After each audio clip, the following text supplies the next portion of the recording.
சென்னையின் அந்த மாலை நேரத்து விசித்திரமான சூழல், வெளியிலிருந்து கடலின் அலைகள் எழுப்பும் மங்கலான சத்தம் மற்றும் சாந்தோமின் ஒரு சொகுசு சொசைட்டியில் உள்ள 26வது மாடியின் அந்த ஆடம்பரமான பிளாட்டில் பரவி இருந்த ஒரு பயங்கரமான உயிரை கொல்லும் நிசப்தம்.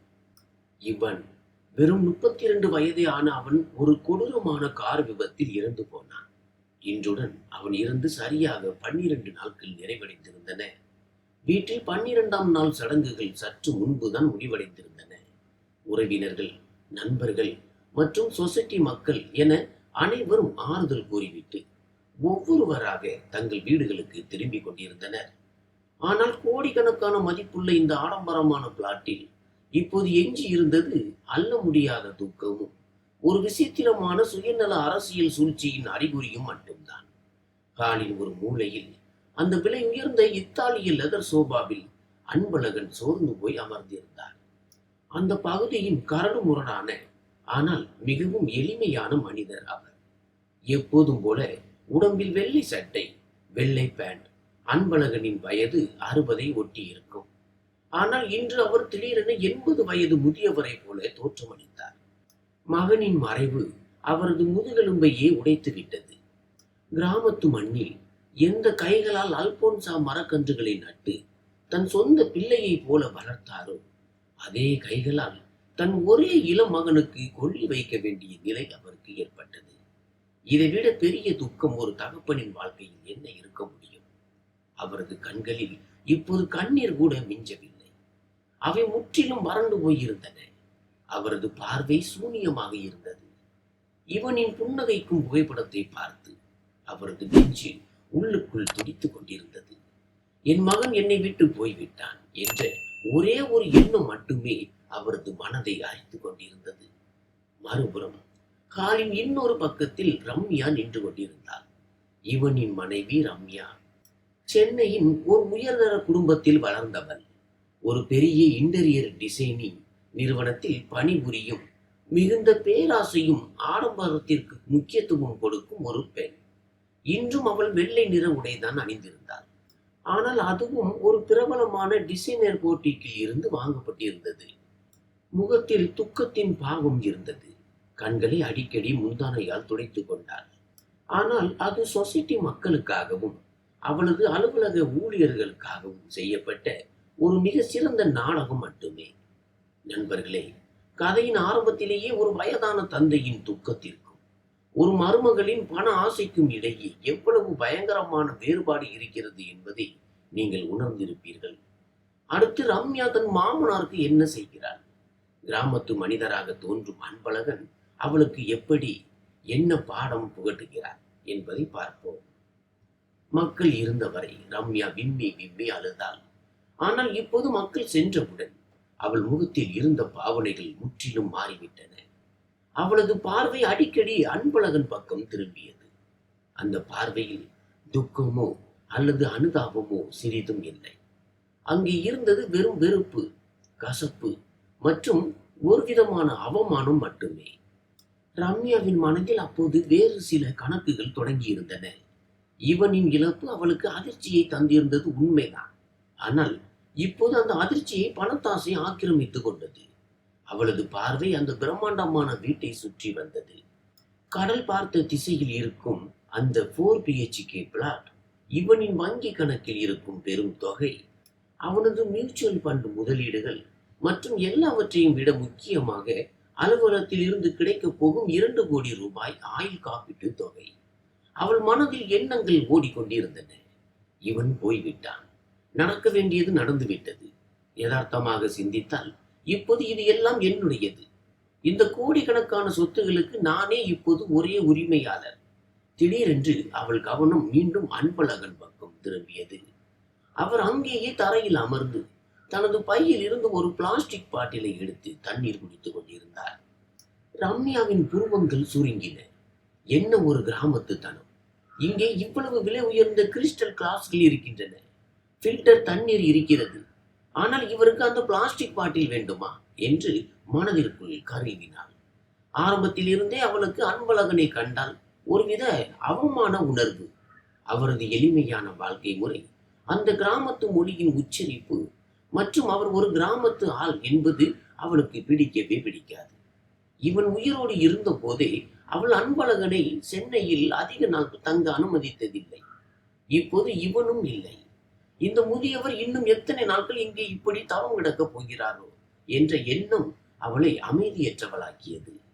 அவளுக்கு இப்போது இந்த வீடு, அவளது சுதந்திரம் மற்றும் அந்த பணத்தை தனியாக அனுபவிக்க வேண்டும் என்று தோன்றியது. அன்பழகன் இப்போது அவளுக்கு ஒரு தேவையில்லாத பொருளாகவும் ஒரு பெரிய சுமையாகவும் தெரிய தொடங்கினார். இரவு 10 மணி ஆனது. வீட்டின் வேலைக்காரன் உணவை பரிமாறினான். அன்பழகன் அமைதியாக டைனிங் டேபிளில் அமராமல் கீழே ஒரு மரப்பலகையில் அமர்ந்தார். ரம்யா தட்டை ஏந்தி அங்கே வந்தாள். அன்பழகன் மிகவும் பரிதாபமான பார்வையுடன் அவளை பார்த்தார். அவரது குரல் நடுங்கிக் கொண்டிருந்தது. ரம்யா, மருமகளே, சாப்பிட்டுக்கொள். காலையிலிருந்து நீ எதுவுமே சாப்பிடவில்லை. இவன் நம்மை விட்டு போய்விட்டான் தான். ஆனால் நாம் வாழ வேண்டுமே. நீ கவலைப்படாதே, நான் உனக்கு துணையாக இருக்கிறேன் என்று ஒரு தந்தையின் பாசத்துடன் அவளுக்கு ஆறுதல் கூற முயன்றார். ரம்யா அவரை மிகவும் வறட்சியாக பார்த்தாள். அவளது குரலில் எந்தவித ஈரப்பதமும் இல்லை. மாமா, நீங்கள் உங்கள் உணவை சாப்பிடுங்கள். எனக்கு துணையாக நிற்க யாருடைய தேவையும் இல்லை. நான் சுயமாக செயல்படக்கூடியவர். அப்புறம் நாளை நான் அலுவலகத்தில் வேலையில் சேரப்போகிறேன். வீட்டில் உட்கார்ந்து அழுது கொண்டிருந்தால் வாழ்க்கை ஓடாது. இவன் போய்விட்டான். இப்போது நான் யதார்த்தமாக இருந்து தான் ஆக வேண்டும். அன்பழகன் அவளது முரட்டுத்தனமான மற்றும் குளிர்ந்த பதிலால் ஸ்தம்பித்து போனார். கணவன் இறந்த துக்கம் கூட ஆறாத ஒரு பெண் எப்படி இவ்வளவு யதார்த்தமாக பேச முடியும் என்பது அவரது எளிய மனதிற்கு புரியவில்லை. அவர் அமைதியாக சாப்பிட தொடங்கினார். ஆனால் அவரது தொண்டைக்குள் உணவு இறங்கவில்லை. உணவு முடிந்ததும் ரம்யா தனது ஆடம்பரமான படுக்கை அறைக்கு சென்றாள். உள்ளே கதவை தாளிட்டுக் கொண்டாள். கண்ணாடி முன் நின்றாள். முகத்தில் கலைந்திருந்த தலைமுடியை பின்னுக்கு தள்ளினாள். கண்ணாடியில் பார்க்கும்போது அவளது முகத்தில் ஒரு கொடூரமான சுயநலமான திருப்தி தெரிந்தது. அவள் அந்த படுக்கையறை முழுவதையும் ஒரு முறை பார்த்தாள். அந்த விலை உயர்ந்த இன்டீரியர், அந்த பார்ட்டோ, இப்போது இதை யாருக்காகவும் விட்டு கொடுக்க அவளுக்கு இஷ்டமில்லை. ஆனால் இந்த முதியவர், ரம்யா தனக்குள்ளேயே முணுமுணுத்தாள். இந்த மனிதனை என்னால் இந்த வீட்டில் அதிக காலம் பொறுத்து கொள்ள முடியாது. எனது நண்பர்கள், கிளைண்டுகள் இங்கே வருவார்கள்.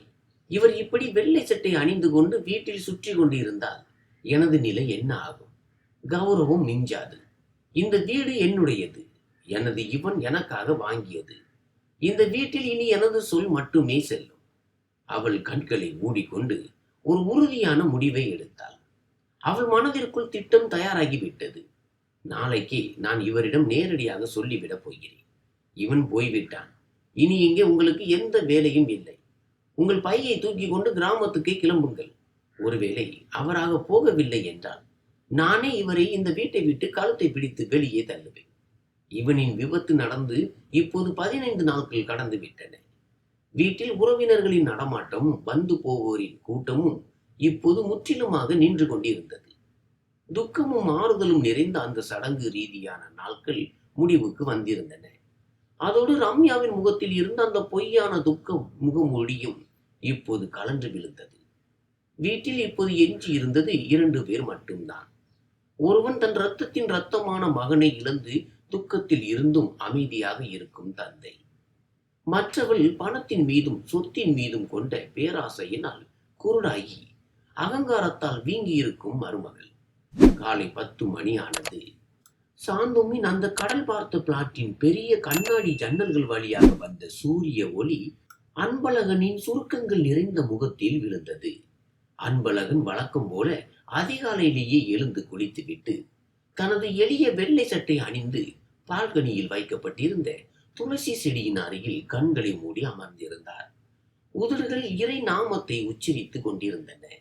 ஆனால் மனதில் இவனின் நிறைவலைகள் அலைமோதி கொண்டிருந்தன. அப்போது ரம்யா தனது படுக்கையறை கதவை வேகமாக திறந்து வெளியே வந்தாள். இன்று அவள் வழக்கம் போல எளிய உடைகளை அணியவில்லை. ஒரு விலை உயர்ந்த பிராண்டின் மேற்கத்திய உடை, காலில் ஹை ஹீல்ஸ் மற்றும் முகத்தில் முழுமையான மேக்கப். ஏதோ ஒரு பிசினஸ் மீட்டிங்கிற்கோ அல்லது பார்ட்டிக்கோ செல்வது போல தெரிந்தார். அவளது ஹை ஹீல்ஸ் செருப்பின் டக் டக் சத்தம் அந்த ஹால் முழுவதையும் அதிர செய்தது. அவளது கையில் பிளாக் காஃபி மக் இருந்தது. துளசி அருகில் அமர்ந்திருந்த அன்பழகனை அவள் மிகுந்த அலட்சியத்துடன் பார்த்தாள். மூச்சில் ஒரு வெறுப்பை கக்கிக் கொண்டு அவள் அவர் அருகில் சென்றாள். மாமா, இதோ பாருங்கள், நான் இப்போது உங்களிடம் சில விஷயங்களை தெளிவாக பேச வேண்டும். ரம்யாவின் குரல் மிகவும் குளிர்ந்த, கரகரப்பான மற்றும் அதிகாரம் நிறைந்ததாக இருந்தது. அந்த குரலில் சாதாரண மனித நேயம் கூட மிஞ்சவில்லை. அன்பழகன் மெதுவாக கண்களை திறந்தார். இறை நாமத்தை நிறுத்திவிட்டு தனது மருமகளை அமைதியாக பார்த்தார். ரம்யா காஃபியை ஒரு சிப் குடித்துவிட்டு தொடர்ந்தாள். நடக்க வேண்டியது நடந்து முடிந்து விட்டது. இவன் போய்விட்டான். அவன் இனி திரும்ப போவதில்லை. நான் யதார்த்தமாக சிந்திக்கும் பெண். எனக்கு என் கரியர் இருக்கிறது. எனக்கென்று ஒரு வாழ்க்கை இருக்கிறது. நீங்கள் இங்கே இப்படி எத்தனை நாட்கள் சாமி கும்பிட்டு கொண்டிருக்க போகிறீர்கள்? உண்மையை சொல்ல போனால் இனி இந்த வீட்டில் உங்களுக்கு எந்த உரிமையும் இல்லை.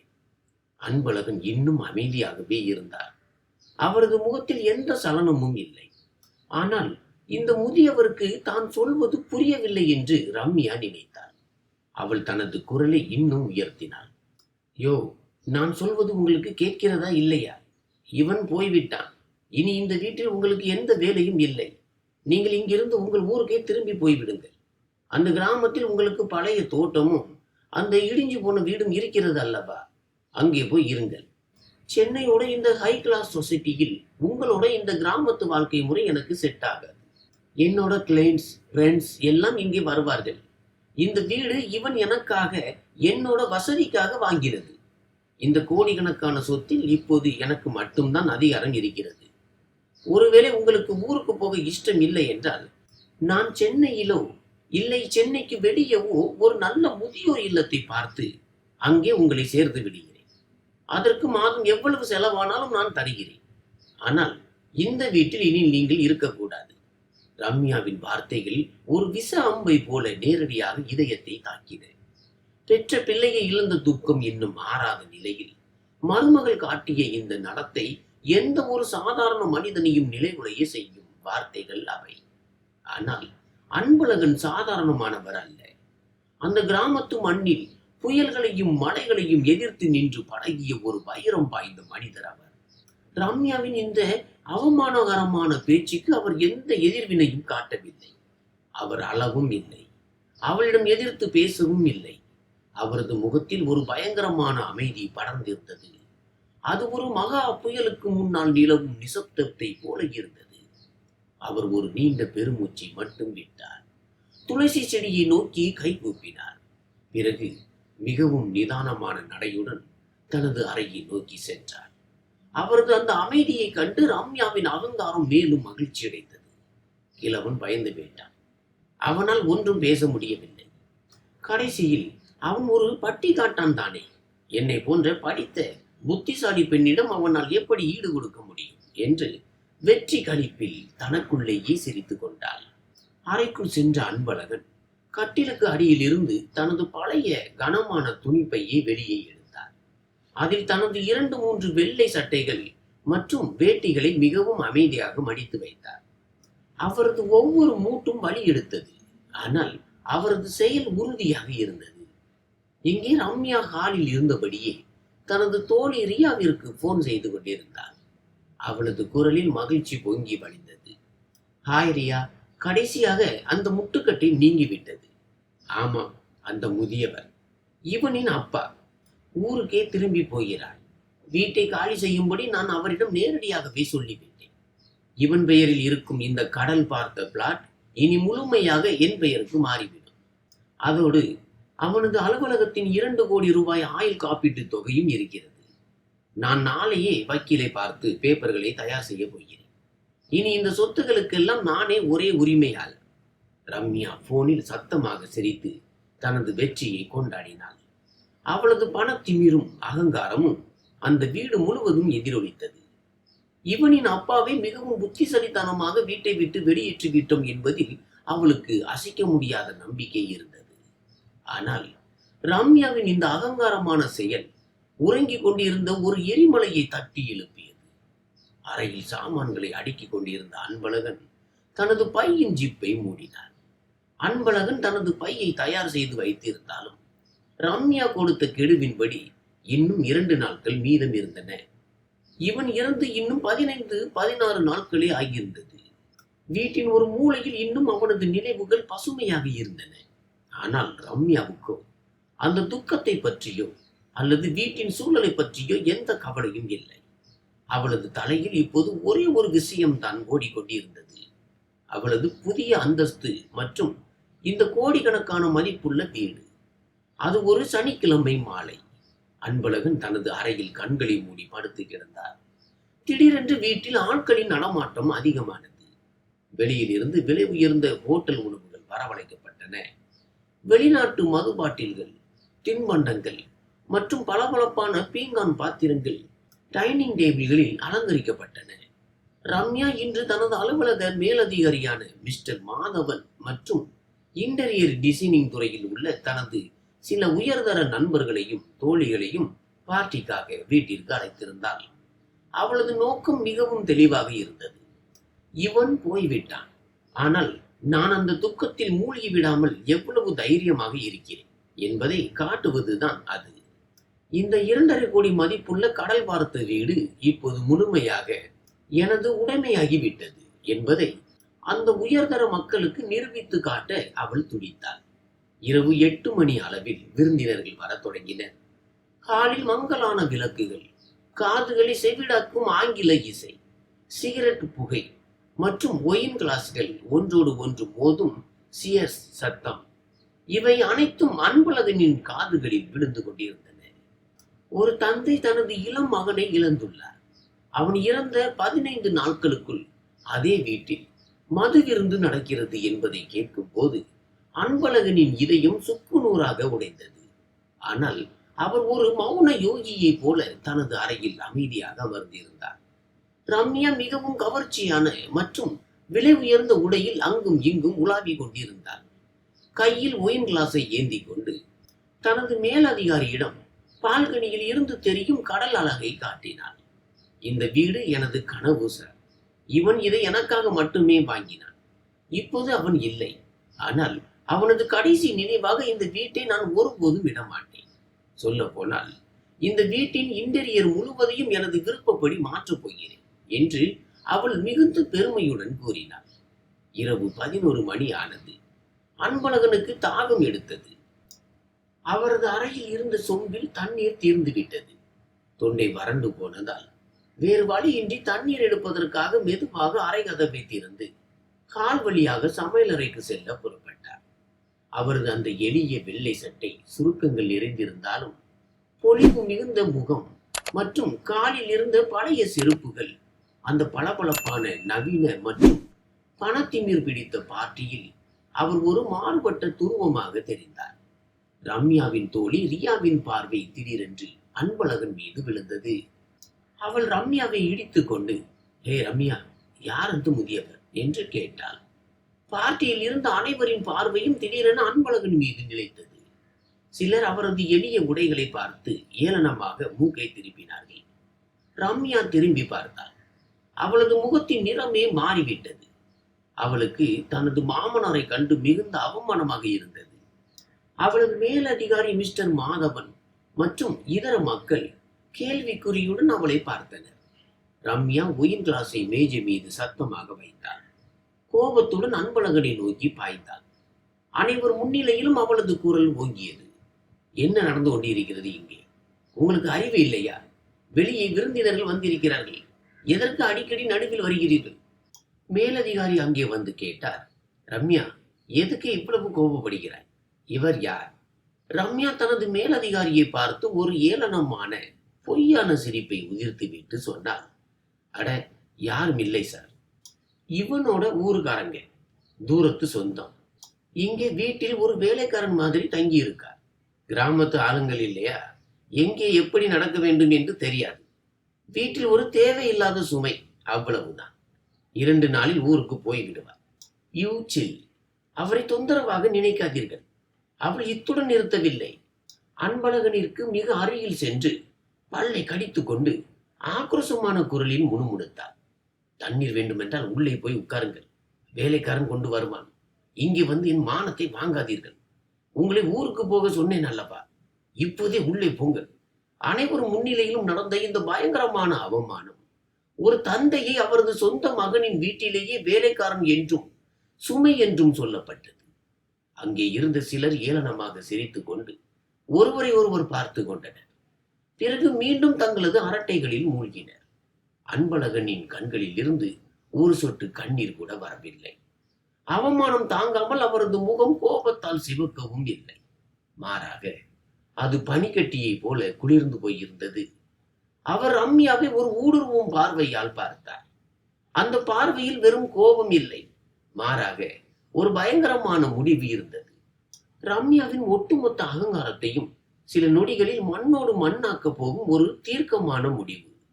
அன்பழகன் ஒரு நீண்ட பெருமூச்சை விட்டார். ஒன்றும் பேசாமல் சமையல் அறையிலிருந்து திரும்பி மீண்டும் தனது அறைக்குள்ளேயே சென்று விட்டார். அடுத்த நாள் ஞாயிற்றுக்கிழமை காலை விடிந்தது. இரவு தாமதம் வரை நடந்த பார்ட்டியினாலும் மதுவின் ஹேர் ஓவர் காரணமாகவும் ரம்யா மதியம் வரை தனது ஆடம்பரமான கட்டிலில் தூங்கிக் கொண்டிருந்தாள். ஆனால் அன்பழகனோ அதிகாலையிலேயே எழுந்து விட்டார். தனது அந்த பழைய துணி பையை தோளில் மாட்டிக்கொண்டார். சுவரில் இருந்த யுவனின் புகைப்படத்தை அவர் கடைசியாக தொட்டு பார்த்தார். இவன், இனி நான் செய்ய போகும் காரியத்திற்காக என்னை மன்னித்து விடு மகனே. ஆனால் இந்த திமிர் பிடித்த பெண்ணிற்கு அவளது இடத்தை உணர்த்துவது இப்போது அவசியமாகிவிட்டது என்று மெதுவாக முணுமுணுத்துவிட்டு வீட்டின் கதவை வெளியிலிருந்து மெதுவாக சாத்தி கொண்டார். அவர் அமைதியாக வீட்டை விட்டு வெளியேறினார். மதியம் 12 மணி அளவில் ரம்யா எழுந்தாள். கண்களை துடைத்துக் கொண்டே ஹாலுக்கு வந்தார். அன்பழகனின் வெற்று அறையையும் கதவு திறந்திருப்பதையும் கண்டு உள்ளே எட்டி பார்த்தாள். அறையில் அவரது சாமான்கள் எதுவும் இல்லை. அவள் நிம்மதி பெருமூச்சு விட்டாள். அப்பாடா, ஒரு வழியாக கிழவன் பயந்து ஓடிவிட்டான். நேற்று இரவு கொடுத்த அவமானத்தோடு தொல்லை நிரந்தரமாக முடிந்தது என்று அவள் மகிழ்ச்சியில் கத்தினாள். உடனே தனது மொபைலை எடுத்து இன்சூரன்ஸ் ஏஜென்டிற்கு மெசேஜ் அனுப்பினாள். எனது கணவரின் பாலிசி பேப்பர்களை தயார் செய்து வையுங்கள். நான் நாளையே கிளைம் செய்ய வருகிறேன். தான் நிரந்தரமாக ஜெயித்து விட்டதாக அவள் நினைத்தாள். ஆனால் அன்பழகன் கிராமத்திற்கு செல்லும் பஸ்ஸிலோ அல்லது ட்ரெயினிலோ ஏறவில்லை என்பது பாவம் ரம்யாவிற்கு தெரிந்திருக்கவில்லை. அவரது டாக்ஸி சென்னை கோட்டை பகுதியில் உள்ள ஒரு பழைய ஆனால் மிகவும் மதிப்புமிக்க கட்டிடத்தின் முன்னால் நின்றது. அன்பழகன் டாக்ஸியில் இருந்து இறங்கி ஒரு பெரிய சட்ட நிறுவனத்தின் பெயர் பலகையை பார்த்தவாறே படிகளில் ஏறத் தொடங்கினார். அந்த பலகையில் சங்கர் அண்ட் அசோசியேட் என்று எழுதப்பட்டிருந்தது. அன்பழகனின் பழைய நண்பரும் புகழ்பெற்ற மூத்த வக்கீலுமான அட்வொகேட் சங்கரின் அலுவலகம் அது. கேபினின் கதவை திறந்து அன்பழகன் உள்ளே சென்றார். எதிரே இருந்த பெரிய நாற்காலியில் அமர்ந்திருந்த அட்வொகேட் சங்கர் தனது கண்ணாடியை கீழே இறக்கி பார்த்துவிட்டு ஆச்சரியத்துடன் எழுந்து நின்றார். அட அன்பழகன், நீயா? அதுவும் திடீரென்று என்று சங்கர் முன்னே வந்து அன்பழகனை கட்டி பிடித்தார். ஆனால் அன்பழகனின் முகத்தில் இருந்த அந்த அமைதியற்ற கடுமையான நிசப்தத்தை கண்டு சங்கரின் முகத்தில் இருந்த புன்னகை மறைந்தது. அன்பழகன் எதிரே இருந்த நாற்காலியில் அமர்ந்தார். தனது பழைய பையை மேஜை மீது வைத்து ஒரு நீண்ட பெருமூச்சை விட்டு சொன்னார், சங்கர், நேரம் வந்துவிட்டது நண்பா. இப்போது அவளிடம் உண்மையை சொல்லி இந்த பந்தத்தை உடைப்பதற்கான நேரம் வந்துவிட்டது. அன்பழகனின் இந்த வார்த்தைகள் அந்த அமைதியான கம்பீரமான கேபினுக்குள் எதிரொலித்தன. அவரது குரலில் எந்த நடுக்கமும் இல்லை, கண்களில் கண்ணீரும் இல்லை. அங்கே இருந்தது ஒரு மிக குளிர்ந்த, அசைக்க முடியாத உறுதி மட்டுமே. அட்வொகேட் சங்கர் தனது கண்களில் இருந்த கண்ணாடியை கழற்றிவிட்டு அன்பழகனையே பார்த்து கொண்டிருந்தார். சங்கர் சென்னை உயர் நீதிமன்றத்தின் மிகவும் மதிக்கத்தக்க வக்கீல். மேலும் கடந்த 30 ஆண்டுகளுக்கும் மேலாக அன்பழகனின் நண்பராகவும் சட்ட ஆலோசகராகவும் இருந்தவர். அன்பழகனின் எளிய வெள்ளை சட்டைக்கு பின்னால் மறைந்திருக்கும் பிரம்மாண்டமான பொருளாதார பின்னணியும் அவரது உண்மையான பலமும் சங்கருக்கு முழுமையாக தெரியும். அன்பழகன், என்னாச்சு? இவன் இறந்து இன்னும் 1 மாதம் கூட ஆகவில்லை. அதற்குள் நீ இவ்வளவு கடுமையான முடிவை எடுக்கிறாய். ரம்யா ஏதாவது செய்தாளா என்று சங்கர் கவலையான குரலில் கேட்டார். அன்பழகன் தனது பழைய துணி பையை பக்கத்து நாற்காலியில் வைத்தார். ஒரு நீண்ட பெருமூச்சை விட்டார். கடந்த 15 நாட்களில் நடந்த அனைத்தையும் எந்த ஒரு நாடகத்தனமும் இல்லாமல் மிகவும் அமைதியாக சங்கரிடம் விவரித்தார். ரம்யா அவரை ஒரு சுமை என்றும் தேவையில்லாத பொருள் என்றும் கருதி வீட்டை விட்டு வெளியேற சொன்ன மிரட்டல், சொத்து மற்றும் பணத்தின் மீதான அவளது அகங்காரம் மற்றும் நேற்று இரவு பார்ட்டியில் அனைவர் முன்னிலையிலும் அவரை ஒரு வேலைக்காரனை போல நடத்திய விதம், இவை அனைத்தையும் கேட்டவுடன் அட்வொகேட் சங்கரின் முகம் கோபத்தால் சிவந்தது. என்ன ஒரு முட்டாள் பெண் இவள் என்று சங்கர் கோபத்தில் மேஜை மீது கையை ஓங்கி அடித்தார். யாருடைய தயவில் அவள் ஆட்டம் போடுகிறாளோ அதே மனிதரை வீட்டை விட்டு வெளியேற்ற துணிந்து விட்டாளே. அன்பழகன் அவள் யாரிடம் மோதி கொண்டிருக்கிறாள் என்பது அவளுக்கு தெரியவே இல்லை. அன்பழகன் அமைதியாக தலையசைத்தார். இல்லை சங்கர், அவளுக்கு நிஜமாகவே ஒன்றும் தெரியாது. இவன் அவளிடம் எதையும் சொன்னதில்லை. நானும் எனது சொத்துக்களை பற்றி ஒருபோதும் தற்பெருமை பேசிக் கொண்டதில்லை. நான் கிராமத்தில் வாழும் ஒரு சாதாரண படிக்காத ஏழை விவசாயி என்று அவள் நினைத்துக் கொண்டிருக்கிறாள். சாந்தோமில் இருக்கும் அந்த 2.5 கோடி ரூபாய் பிளாட் இவன் அவளுக்காக வாங்கியது என்று அவள் நம்புகிறாள். இவனின் பெயரில் இருக்கும் இன்சூரன்ஸ் பணத்திற்கு உரிமை கொண்டாடுகிறாள். நேற்று அவள் தனது மேலதிகாரியிடம் சொல்லிக் கொண்டிருந்தாள், இந்த வீட்டை விற்றுவிட்டு தனது சொந்த பிசினஸை தொடங்க போவதாக. இவன் இறந்த துக்கம் அவளுக்கு இல்லை. அவளுக்கு பணத்தின் மீதுதான் அவசரம் இருக்கிறது.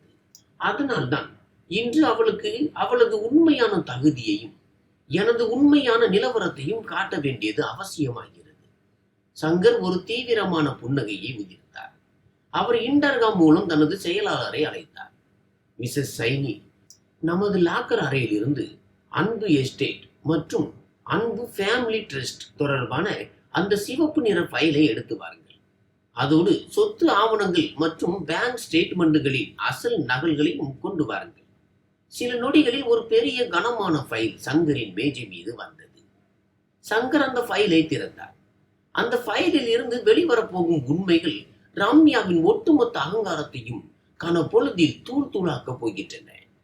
சங்கர் ஃபைலில் உள்ள ஆவணங்களை பார்த்தவாறே சொன்னார், அன்பழகன், இந்த பெண்ணின் தன்னம்பிக்கையை பார்த்தால் எனக்கு சிரிப்பு வருகிறது. சாந்தோமின் அந்த கடல் பார்த்த பிளாட்டை இவன் வாங்கியதாக அவள் நினைக்கிறாள். முட்டாள். 10 ஆண்டுகளுக்கு முன்பு இவன் வேலைக்கு சேர்ந்த ஆரம்ப காலத்திலேயே நீ அந்த பிளாட்டை வாங்கியிருந்தாய். அல்போன்சா மாம்பழங்கள் மற்றும் முந்திரி ஏற்றுமதி மூலம் கிடைத்த லாபத்தில் இருந்து முழுமையாக 2.5 கோடி ரூபாயை ரொக்கமாக கொடுத்து நீ அந்த பிளாட்டை வாங்கினாய். இவனுக்கு கடல் அழகு பிடிக்கும் என்பதால் நீ அவர்களை அங்கே தங்க வைத்தாய். ஆனால் அந்த விற்பனை பத்திரத்தில் உரிமையாளராக அன்பழகன் என்ற பெயர்தான் தெளிவாக இருக்கிறது. சட்டப்படி அந்த வீட்டின் ஒரு செங்கலுக்கு கூட அவள் உரிமையாளர் கிடையாது. அன்பழகன் அமைதியாக கேட்டுக்கொண்டிருந்தார். அவரது முகத்தில் அதே எளிமை இருந்தது. ஆனால் இன்று அந்த எளிமையில் ஒரு வலிமையான உண்மையின் வேகம் இருந்தது. சங்கர் அடுத்த ஆவணங்களை எடுத்தார். இனி சொத்து மற்றும் பணத்தை பற்றி பார்த்தால் இவனின் சம்பளம் மிகவும் அதிகம் என்று அவள் நினைக்கிறாள். ஆனால் உண்மை என்னவென்றால் இவனும் ரம்யாவும் வாழ்ந்த அந்த ஹைஃபை வாழ்க்கை முறை இவனின் சம்பளத்தில் நடக்கவில்லை. மாறாக அன்பு ஃபேமிலி ட்ரஸ்ட் மூலமாக ஒவ்வொரு மாதமும் இவனின் வங்கி கணக்கில் வரவு வைக்கப்பட்ட லட்சக்கணக்கான ரூபாய் லாப பங்கிலிருந்து நடந்தது. கிராமத்தின் 500 ஏக்கர் தோட்டம், கோயம்புத்தூரில் உள்ள வணிக வளாகங்கள் மற்றும் சென்னையில் உள்ள 2 வணிக சொத்துக்கள், இவை அனைத்தின் உரிமையும் அன்பு ஃபேமிலி ட்ரஸ்ட் வசம்தான் உள்ளது.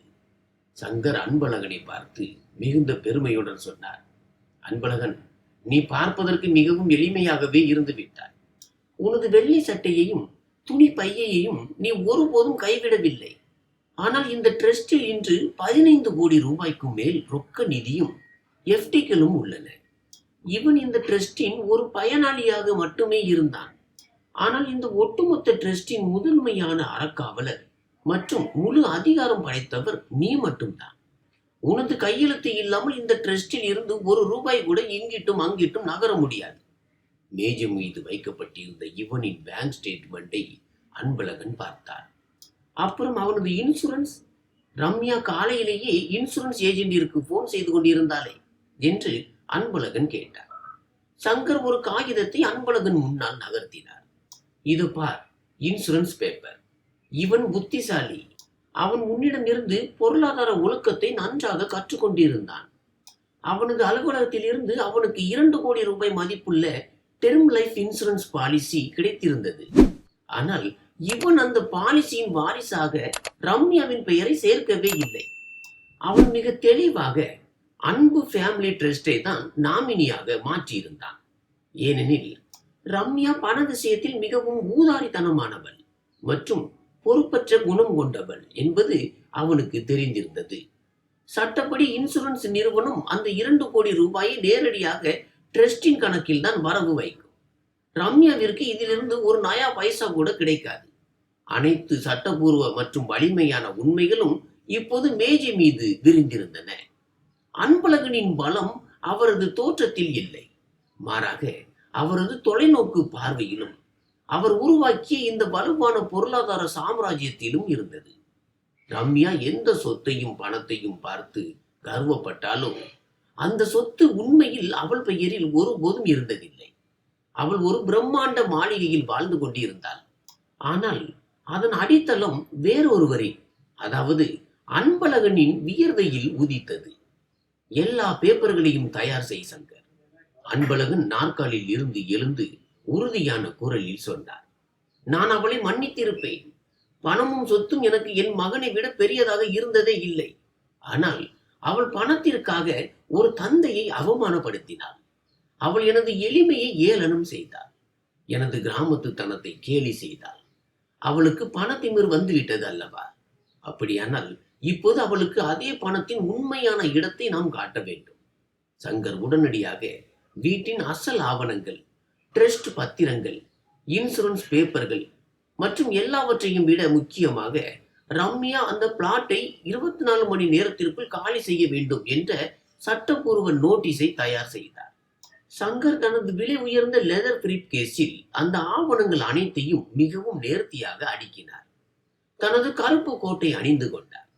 அவள் இப்போது எங்கே இருக்கிறாள் என்று சங்கர் பிரீப் கேஸை கையில் ஏந்தியபடி கேட்டார்.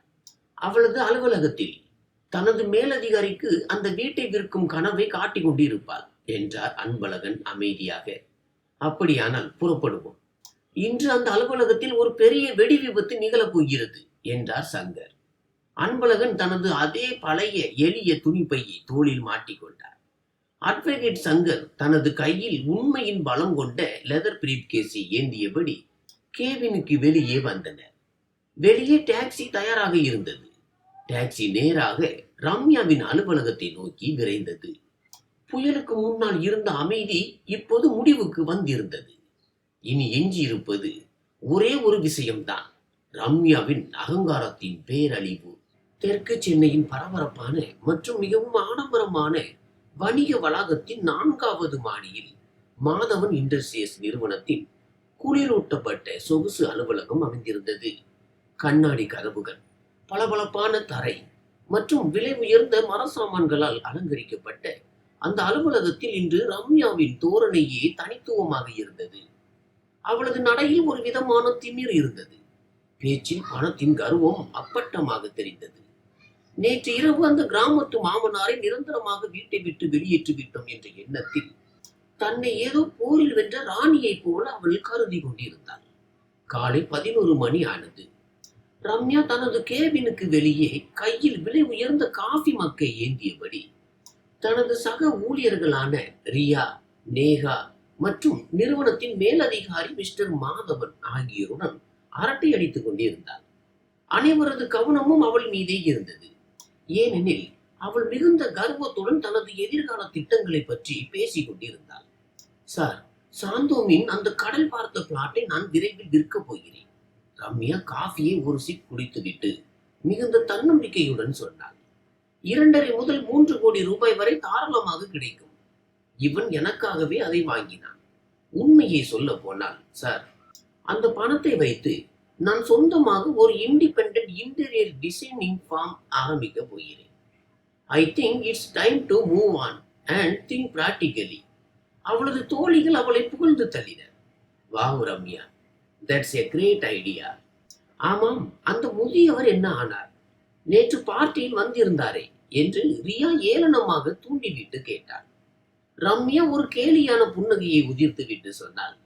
அவன் நேற்று ராத்திரியே பயந்து ஓடிவிட்டான். நான் அவனுக்கு தெளிவான நோட்டீஸ் கொடுத்து விட்டேன். ஒன்று ஊருக்கு போ, இல்லை என்றால் முதியோர் இல்லத்திற்கு போ என்று பட்டி காட்டான். என்னை போன்ற புத்திசாலி பெண்ணிடம் அவனால் எப்படி ஈடு கொடுக்க முடியும்? தனது பழைய துணி பையை தூக்கி கொண்டு கிராமத்தின் இடிந்த வீட்டுக்கு போயிருப்பான். இதை பேசும்போது ரம்யாவின் முகத்தில் இருந்த அகங்காரம் வலிய தொடங்கியது. சிறிது நேரம் கழித்து அவள் தனது கேபினுக்குள் சென்றாள். மொபைலை எடுத்து இன்சூரன்ஸ் நிறுவனத்தின் ஏஜென்டிற்கு போன் செய்தாள். இவனின் 2 கோடி ரூபாய் ஆயுள் காப்பீட்டு பணம் எவ்வளவு விரைவில் தனது கணக்கிற்கு வரும் என்பதை தெரிந்து கொள்ள அவள் துடித்தாள். ஹலோ, நான் ரம்யா பேசுகிறேன். இவனின் மனைவி. அந்த 2 கோடி ரூபாய் டெத் கிளைம் என்ன ஆனது? ஃபார்மாலிட்டிகள் முடிந்திருந்தால் பணம் எப்பொழுது எனது அக்கௌண்டிற்கு டிரான்ஸ்பர் ஆகும் என்று அதிகாரம் நிறைந்த குரலில் கேட்டார். மறுமுனையில் ஏஜென்டின் சற்று தயக்கமான மற்றும் சங்கடமான குரல் கேட்டது. மேடம், மன்னிக்கவும், ஆனால் அந்த பணத்தை உங்கள் அக்கௌண்டிற்கு டிரான்ஸ்பர் செய்ய முடியாது. நேற்றிலிருந்து இதைதான் உங்களிடம் சொல்ல முயல்கிறேன். அந்த கிளைம் நிராகரிக்கப்பட்டு விட்டது. What nonsense! ரம்யா திடுக்கிட்டு நாற்காலில் இருந்து எழுந்தாள். அவளது குரல் ஓங்கியது. எப்படி ரிஜெக்ட் ஆகும்? நான் அவனது சட்டப்பூர்வமான மனைவி. என்னை தவிர வேறு யார் நாமினியாக இருக்க முடியும்? மேனேஜரிடம் போனை தார், நான் பார்த்துக் கொள்கிறேன். ஏஜென்ட் மிக தெளிவாக சொன்னார். மேடம், அமைதியாக இருங்கள். நீங்கள் நாமினி கிடையாது. சிஸ்டத்தில் வேறு ஒருவரின் பெயரும் ட்ரஸ்ட் விவரங்களும் உள்ளன. சட்டபூர்வமான நாமினியிடம் மட்டுமே எங்களால் அந்த பணத்தை தர முடியும். ரம்யா கோபத்தில் போனை கட் செய்து மேஜை மீது ஓங்கி அடித்தாள். இடியட்ஸ்! ஏதாவது டெக்னிக்கல் எரராக இருக்கும். இவன் என்னை தவிர வேறு யார் பெயரை போட போகிறான்? நானே நேரில் சென்று மேனேஜரை ஒரு கை பார்க்கிறேன் என்று தனக்குள்ளேயே முணுமுணுத்தாள். தனது உரிமையை யாராலும் பறிக்க முடியாது என்ற அதீத நம்பிக்கையில் அவள் இருந்தாள். வங்கியோ அல்லது இன்சூரன்ஸ் நிறுவனமோ ஏதோ தவறு செய்கிறார்கள் என்றே அவள் நம்பினாள். அவள் கோபத்துடன் கேபினை விட்டு வெளியே வந்தாள். மிஸ்டர் மாதவனும் மற்ற ஊழியர்களும் அங்கேதான் இருந்தனர். அவள் அவர்களிடம் ஏதோ சொல்ல போன போது அலுவலகத்தின் பிரதான கண்ணாடி கதவுகள் திறக்கப்பட்டன. வரவேற்பாளர் அவர்களை தடுக்க முயன்றார். ஆனால் வந்த அந்த இருவர் அவரை முழுமையாக புறக்கணித்து விட்டு உள்ளே கால் பதித்தனர். ரம்யாவின் பார்வை பிரதான வாசலை நோக்கி திரும்பியது. ரம்யா பார்த்தாள். அவளது காலுக்கு கீழே பூமி நழுவியது. உச்சந்தலையில் கோபம் ஏறியது. அங்கே நின்றிருந்தார் அன்பழகன். உடலில் அதே எளிய வெள்ளை சட்டை, வெள்ளை வேட்டி, காலில் பழைய செருப்பு மற்றும் தோளில் அதே பழைய துணிப்பை. ஆனால் இன்று அவரது முகத்தில் நேற்று இருந்த கையறு நிலை இல்லை. மாறாக ஒரு அசைக்க முடியாத அமைதியான மற்றும் தீர்க்கமான பொலிவு இருந்தது.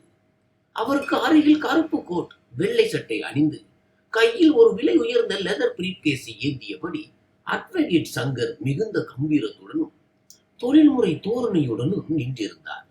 அந்த ஆடம்பரமான பளபளக்கும் அலுவலகத்தில் அன்பழகனின் அந்த கிராமத்து எளிய தோற்றம் முற்றிலும் மாறுபட்டதாக தெரிந்தது. அலுவலகம் முழுவதும் மயான அமைதி நிலவியது.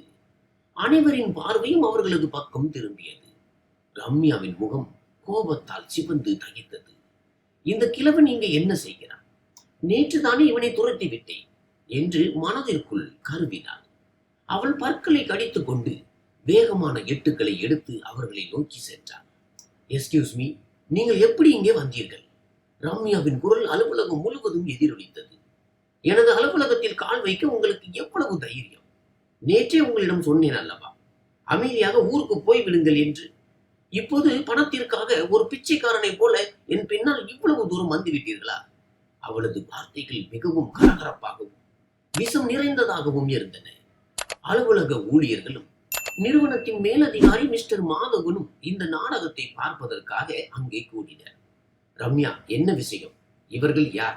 நீ ஏன் இவர்களிடம் இப்படி பேசுகிறாய் என்று மாதவன் கேட்டார். ரம்யா தனது மேலதிகாரியை பார்த்து மிகுந்த திமிருடன் பதிலளித்தார். சார், இது அந்த பழைய கிழவன் தான். இவனின் அப்பா. நேற்றே உங்களிடம் சொன்னேன் இல்லையா? இந்த ஆட்கள் இப்படித்தான் சார். ஒரு முறை சென்னை காற்றும் பணமும் பட்டுவிட்டால் இந்த கிராமத்து ஆட்கள் நம்மை விடவே மாட்டார்கள். நேற்று நான் இவரை வீட்டை விட்டு துரத்தி விட்டேன். இன்று இங்கே வந்து ரகளை செய்கிறார். பிறகு அவள் மீண்டும் அன்பழகன் பக்கம் திரும்பி கத்தினாள். செக்யூரிட்டி, செக்யூரிட்டி, எங்கே இருக்கிறீர்கள்? இந்த ஆட்களை இப்போதே கழுத்தை பிடித்து வெளியே தள்ளுங்கள். This is my office, not your தர்மசத்திரம். அலுவலகத்தில் சூழல் மிகவும் பதற்றமடைந்தது. காற்றில் ஒருவித பாரம் ஏறியது. ஊழியர்கள் அனைவரும் தங்களுக்குள் முணுமுணுக்க தொடங்கினர். இந்த சாதாரண முதியவர் அவமானப்பட்டு அழுது கொண்டே வெளியே போவார் என்று அனைவரும் நினைத்தனர். ஆனால் இல்லை. அன்பழகன் அங்கே ஒரு மலையை போல உறுதியாக நின்றிருந்தார். அவரது முகத்தில் ஒரு தசை கூட அசையவில்லை. அவர் ரம்யாவின் அந்த அகங்காரம் பிடித்த கோபத்தால் சிவந்த முகத்தை ஒரு அமைதியான மற்றும் ஊடுருவும் பார்வையால் பார்த்தார். அந்த பார்வையில் எவ்வளவு வலிமை இருந்ததென்றால் ரம்யாவின் அடுத்த வார்த்தைகள் அவளது தொண்டையிலேயே சிக்கிக் கொண்டன. அன்பழகனின் முகத்தில் ஒரு மெல்லிய அர்த்தமுள்ள புன்னகை அரும்பியது. அவர் எந்த பதிலும் சொல்லவில்லை. தனது தோளில் இருந்த பையை மட்டும் கீழே வைத்தார். அப்போது அவருக்கு அருகில் நின்றிருந்த அட்வொகேட் சங்கர் முன்னால் வந்தார். அவர் ரம்யாவை மிகவும் கூர்மையான பார்வையால் பார்த்தார். மிஸ்ஸஸ் ரம்யா, குரலை சற்று தாழ்த்துங்கள். சங்கரின் அந்த அதிகார தோரணை கொண்ட சட்டப்பூர்வ குரல் அந்த கண்ணாடி அறையில் ஒரு மின்னலை போல கர்ச்சித்தது. ரம்யாவும் மாதவனும் திடுக்கிட்டனர். அன்பழகனை பிடிக்க முன்னே வந்த செக்யூரிட்டி கார்டும் சங்கரின் குரலை கேட்டு அந்த இடத்திலேயே ஸ்தம்பித்து நின்றான். சங்கர் மிகவும் நிதானமாக நடந்து அருகில் இருந்த பெரிய கண்ணாடி மேஜையின் அருகே சென்றார். தனது கையில் இருந்த அந்த விலை உயர்ந்த கனமான லெதர் பிரீஃப் கேஸை அந்த மேஜை மீது வைத்தார். கிளிக் கிளிக் என்று லாக் திறக்கும் சத்தம் அந்த அமைதியான அலுவலகத்தில் கணீர் என்று கேட்டது. ரம்யா, மிஸ்டர் மாதவன் மற்றும் அலுவலக ஊழியர்கள் அனைவரும் மூச்சடக்கி பார்த்து கொண்டிருந்தனர். கோட்டணிந்த இந்த மனிதர் யார்? இந்த எளிய முதியவர் எப்படி இவ்வளவு அமைதியாக நிற்கிறார் என்று யாருக்கும் புரியவில்லை. சங்கர் பிரீஃப் கேஸை திறந்தார். அதிலிருந்து அன்பு மற்றும் அன்பு ஃபேமிலி ட்ரஸ்ட் தொடர்பான அந்த தடிமனான சிவப்பு நிற ஃபைலை வெளியே எடுத்தார். அவர் ரம்யாவையும் மிஸ்டர் மாதவனையும் ஒரு முறை பார்த்தார். ஃபைலை திறந்தார். மிகவும் தெளிவான மற்றும் கூர்மையான சொற்களில் பேசத் தொடங்கினார். அலுவலகத்தில் மயான அமைதி நிலவியது. ஏசியின் குளிர்ச்சியிலும் அங்கே நிலவிய பதற்றத்தால் காற்றில் ஒருவித வெப்பம் உணரப்பட்டது. அனைவரின் கண்களும் அட்வொகேட் சங்கரின் மேஜை மீது திறந்திருந்த அந்த சிவப்பு நிற ஃபைலையே நோக்கி இருந்தன. சங்கர் ஒரு காகிதத்தை கையில் எடுத்தார். மூக்கின் மேல் கண்ணாடியை சரி செய்தார். பிறகு ரம்யாவை ஊடுருவும் பார்வையால் பார்த்தவாறே சொன்னார். எனது பெயர் அட்வொகேட் சங்கர். நான் சென்னை உயர் நீதிமன்றத்தில் வழக்கறிஞராக இருக்கிறேன். கடந்த 30 ஆண்டுகளாக திரு அன்பழகன் அவர்களின் சட்ட ஆலோசகராக இருக்கிறேன். இந்த வார்த்தைகளை கேட்டவுடன் ரம்யாவின் முகத்தில் இருந்த திமிர் சற்றே குறைந்தது. ஆனால் அவளது அகங்காரம் இன்னும் அப்படியே இருந்தது. மிஸ்டர் மாதவன் முன்னால் வந்து சொன்னார். மிஸ்டர் சங்கர், இது உங்கள் குடும்ப விஷயம் என்று நினைக்கிறேன். நீங்கள் அலுவலகத்திற்கு வெளியே அவரை பேச விடாமல் தடுத்த சங்கர் கர்ச்சித்தார். எஸ்கியூஸ் மீ மிஸ்டர் மாதவன், இது இப்போது வெறும் குடும்ப விஷயம் மட்டுமல்ல. ஏனெனில் உங்கள் ஊழியர் மிஸ்ஸஸ் ரம்யா கடந்த 15 நாட்களாக ஒரு மிகப்பெரிய பிரம்மையில் வாழ்ந்து கொண்டிருக்கிறார். அந்த பிரம்மையை தான் இப்போது உங்களுக்கும் விற்று கொண்டிருக்கிறார். அந்த கடல் பார்த்த பிளாட்டை விற்றுவிட்டு உங்கள் பிசினஸில் பணத்தை கொட்ட போகிறார் அல்லது புதிய நிறுவனம் தொடங்க போகிறார் என்றுதானே நீங்கள் நினைக்கிறீர்கள்? ரம்யா திடீரென்று கத்தினார். நீங்கள் என்ன உளறுகிறீர்கள்? அந்த பிளாட் என்னுடையது. எனது கணவர் எனக்காக அதை வாங்கினார். சங்கர் மிகவும் அமைதியாக தனது கையில் இருந்த அந்த அசல் ஆவணத்தை முன்னால் நீட்டி ரம்யாவின் முகத்திற்கு நேராக படித்தார். ரம்யா மேடம், உங்களது அந்த புத்திசாலி கண்களால் இந்த விற்பனை பத்திரத்தில் இருக்கும் பெயரை சற்று படியுங்கள். சத்தமாக படியுங்கள். உரிமையாளராக யாருடைய பெயர் இருக்கிறது? ரம்யா கோபத்துடன் அந்த பேப்பரை பிடுங்கினார். அவளது பார்வை அந்த ஸ்டாம்ப் பேப்பர் மீது விழுந்தது. அங்கே தடித்த ஆங்கில எழுத்துக்களில் எழுதப்பட்டு இருந்தது, வாங்குபவர் திரு அன்பழகன். அவளது கண்கள் விரிந்தன. அவளது காலடியில் பூமி நலவியது போன்ற உணர்வு ஏற்பட்டது. இது இது எப்படி சாத்தியம்? இது பொய். இவன் தனது சொந்த பணத்தில். அவளது வார்த்தைகள் தடுமாறின. இவனின் மனத்தில் அல்ல. சங்கரின் குரல் அலுவலகம் முழுவதும் எதிரொலித்தது. 10 ஆண்டுகளுக்கு முன்பு இவன் வேலைக்கு சேர்ந்த ஆரம்ப காலத்திலேயே அன்பழகன் தனது வியர்வை சிந்திய உழைப்பினால் தனது தோட்டத்தில் இருந்து கிடைத்த பணத்தை கொண்டு அந்த 2.5 கோடி ரூபாய் பிளாட்டை முழு ரொக்க பணம் கொடுத்து வாங்கினார். இவன் அவரது ஒரே மகன் என்பதால் அவனை அங்கே தங்க அனுமதித்திருந்தார். சட்டப்படி அந்த வீட்டின் ஒரு செங்கலில் கூட உனக்கோ அல்லது இவனுக்கோ எந்த உரிமையும் கிடையாது. நேற்று யார் கொடுத்த வீட்டில் நீங்கள் இலவசமாக தங்கியிருந்தீர்களோ அவரையே வீட்டை விட்டு வெளியேற்றுவேன் என்று மிரட்டினீர்கள். ரம்யாவின் முகத்தில் இருந்த ரத்தம் அனைத்தும் உறிஞ்சப்பட்டது போல இருந்தது. அவள் உள்ளுக்குள் நடுங்கி போனாள். நேற்று இரவு எந்த நண்பர்கள் முன்னிலையில் அவள் பெருமை பேசினாலும் அவர்கள் இப்போது தங்களுக்குள் முணுமுணுக்க தொடங்கினர். அவளது மேலதிகாரி மிஸ்டர் மாதவன் அவளை மிகுந்த கோபத்துடனும் சந்தேகத்துடனும் பார்த்து கொண்டிருந்தார்.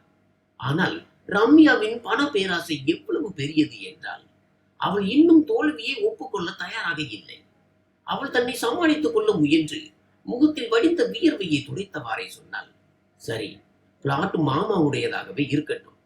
ஆனால் இவனின் சொத்துக்கள், அவனது மியூச்சுவல் ஃபண்டுகள் மற்றும் அவனது 2 கோடி ரூபாய் ஆயுள் காப்பீட்டு பாலிசி, அதன் மேல் எனக்கு தானே உரிமை இருக்கிறது. நான் அவனது சட்டப்பூர்வமான மனைவி. அந்த பணம் எனக்கு தான் கிடைக்கும். சங்கர் ஒரு ஏளனமான புன்னகையை உதிர்த்தார். இன்று காலையில் தானே இன்சூரன்ஸ் நிறுவனத்தில் இருந்து போன் வந்தது ரம்யா. உனது கிளைம் நிராகரிக்கப்பட்டு விட்டது என்று. ரம்யா திடுக்கிட்டாள். உங்களுக்கு உங்களுக்கு எப்படி தெரியும்? சங்கர் ஃபைலில் இருந்து இன்சூரன்ஸின் அசல் ஆவணங்களை வெளியே எடுத்தார். ஏனென்றால் நீ அந்த பாலிசியில் நாமினியே கிடையாது. இவன் உன்னை விட புத்திசாலி. உனது பண பேராசையும் ஊதாரித்தனமும் அவனுக்கு நன்றாக தெரிந்திருந்தது. அவன் மிக தெளிவாக இன்சூரன்ஸ் நிறுவனத்திற்கு எழுதி கொடுத்திருந்தான். அவனது மறைவிற்கு பிறகு அந்த 2 கோடி ரூபாய் நிதி அவனது மனைவிக்கு அல்ல, மாறாக அன்பு ஃபேமிலி ட்ரஸ்டிற்கு வழங்கப்பட வேண்டும் என்று. ட்ரஸ்டா? எந்த ட்ரஸ்ட்? ரம்யாவின் குரல் இப்போது நடுங்க தொடங்கியது. அவளது மூச்சு திணறியது. அன்பு ஃபேமிலி ட்ரஸ்ட். சங்கர் தனது குரலின் அதிகாரத்தை இன்னும் உயர்த்தினார்.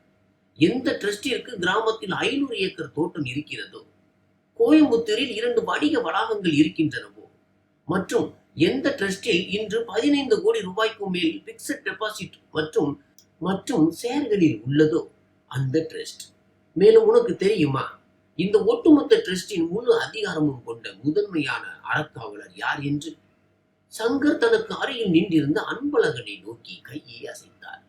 இந்த மனிதர் அன்பழகன். நீங்கள் எந்த மனிதரை பட்டி காட்டான், படிக்காதவன் மற்றும் சுமை என்று சொன்னீர்களோ அந்த அன்பழகன் இன்று குறைந்தபட்சம் 50 கோடி சொத்துகளுக்கு ஒரே அதிபதி. உனது கணவன் இவன் கூட ஆடம்பரமாக வாழ்ந்த வாழ்க்கை அவனது சம்பளத்தில் அல்ல. இந்த ட்ரஸ்டில் இருந்து ஒவ்வொரு மாதமும் அவனது கணக்கில் வந்து லட்சக்கணக்கான ரூபாய் லாப பங்கில் தான் ஓடிக்கொண்டிருந்தது. இந்த மனிதர் உனது தகுதிக்கு மிஞ்சிய 1000 மடங்கு பெரிய வாழ்க்கையை உனக்கு கொடுத்தார். ஆனால் நீ இவருடைய தகுதியையே எடை போட துணிந்து விட்டாய். இந்த உண்மை ஒரு அணுகுண்டை போல ரம்யாவின் தலையில் வெடித்தது. அவன் முற்றிலும் ஸ்தம்பித்து போனான். அவளது கையில் இருந்த அந்த விற்பனை பத்திரத்தின் காகிதம் கீழே நழுவி விழுந்தது. உடல் முழுவதும் வியர்வை கொட்டியது. எந்த கோடிக்கணக்கான சொத்துக்களை நினைத்து அவள் கர்வப்பட்டாலும் அது அவளுடையதாக ஒருபோதும் இருந்ததில்லை. அவள் ஒரு ஓட்டை பைசாவிற்கு கூட அதிபதி இல்லை என்ற உண்மை இப்போது அவளது மேலதிகாரி மற்றும் சக ஊழியர்கள் முன்னிலையில் அம்பலமானது. சற்று முன்பு அவளை புகழ்ந்து தள்ளிய ரியாவும் நேகாவும் இப்போது முகத்தை மூடிக்கொண்டு சிரித்துக் கொண்டிருந்தனர். அதுவரை அமைதியாக நின்றிருந்த அன்பழகன் இப்போது முன்னால் வந்தார். அவரது முகத்தில் இருந்த அந்த கிராமத்து ஏழை போன்ற தோற்றம் இப்போது முற்றிலும் மறைந்திருந்தது. அவருக்கு பதிலாக இப்போது ஒரு கம்பீரமான சுயமரியாதை மிக்க வைரம் வாய்ந்த தந்தை நின்றிருந்தார். Ramya.